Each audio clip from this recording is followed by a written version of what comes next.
So you think you know Alpharetta, this once quiet farming community, is getting a reboot of sorts. The signs across town making it clear this is now the place to live, work, and play. Welcome to the competitive world of esports. This is week 2, day 2. Where video games take center stage in Alpharetta. Gaming's really taken off. This was a competition that we did at Center Stage. Todd Harris might as well be the gaming commissioner. We're now 450 employees. He's the co-founder of this state's largest gaming company and the president of Skillshot Media. The best video game players in the world visit this facility. They duke it out for real world money.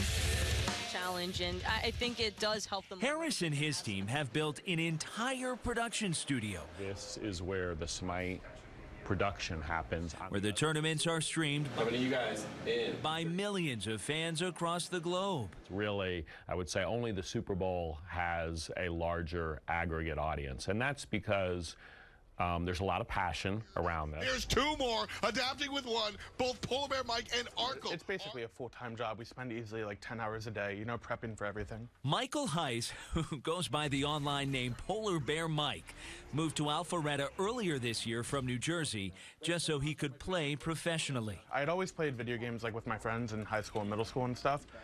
And then in college, after I was done going to class and doing all that stuff, I was playing this game. Well, and there's Polar Bear Mike jumping forward. How good are you? Pretty good. 24-year-old Kenny Kuska moved here from France. The lights are going to get turned off thanks to Arkle. Was it hard to pick up and leave your family back in France? That was kind of hard, but since this is what I like to do. We can hit him, yeah. They're both part of a growing industry taking shape in this once rural city north of Atlanta. I think Alpharetta has deliberately branded themselves as a tech city pretty successfully. And when we started before Hi-Rez, the road out here was pretty much a dirt road. There was really no development back then, 20 years ago.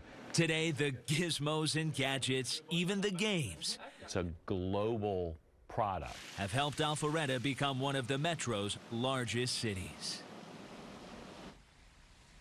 So it's pretty cool when you look at it that way, and it really is impressive when you think about just how much money is at stake for the players and how much money these games are bringing in for the city of Alpharetta.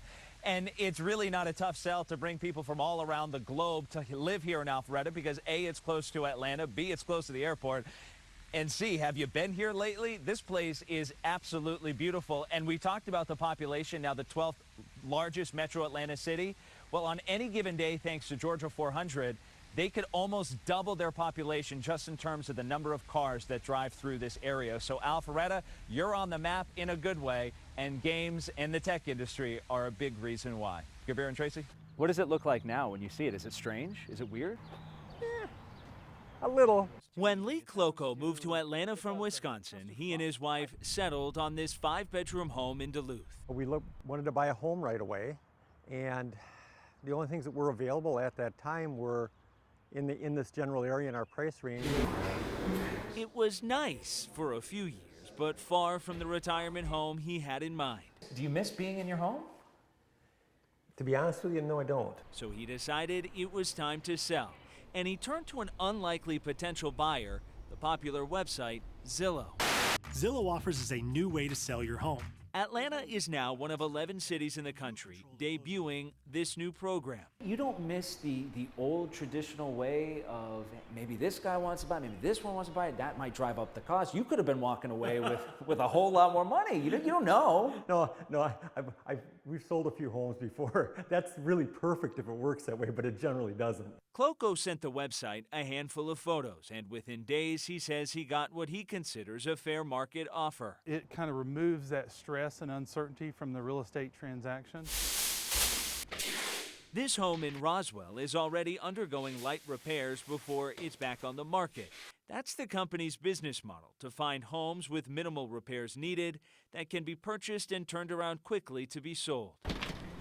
It's actually pretty much the opposite of a home flipper, and the reason is because a home flipper is looking to buy a home that needs a lot of renovation and then buy it under market value. Whereas Zillow, what they're looking to do is buy a home with kind of minimal renovation required and then buy it for full market value. So it's very different from a home flipper. This was just quick and easy. But is it really quick and easy? I mean, there's got to be a catch somewhere. I thought there was, but there wasn't. There's no need for open houses or repairs. And It's all part of a new trend called iBuying. Zillow says more than 100,000 sellers have requested an offer from the site to buy their home. They gave a market analysis of what the house would sell for at the top of the market and what I could get for it selling it with a realtor versus selling it to them. Well, it was only $7,000 difference. And for $7,000 less, I didn't have to go through any showings, repairs, price reductions from buyers. Cloco says he's a happy customer, enjoying a new downsized condo, stress-free from selling his home. Start to finish, do you think you made more money going this route than the more traditional? Yeah, I think if at worst case we broke even, you know, and the convenience factor way outweighed that. Adam Harding, CBS 46 News.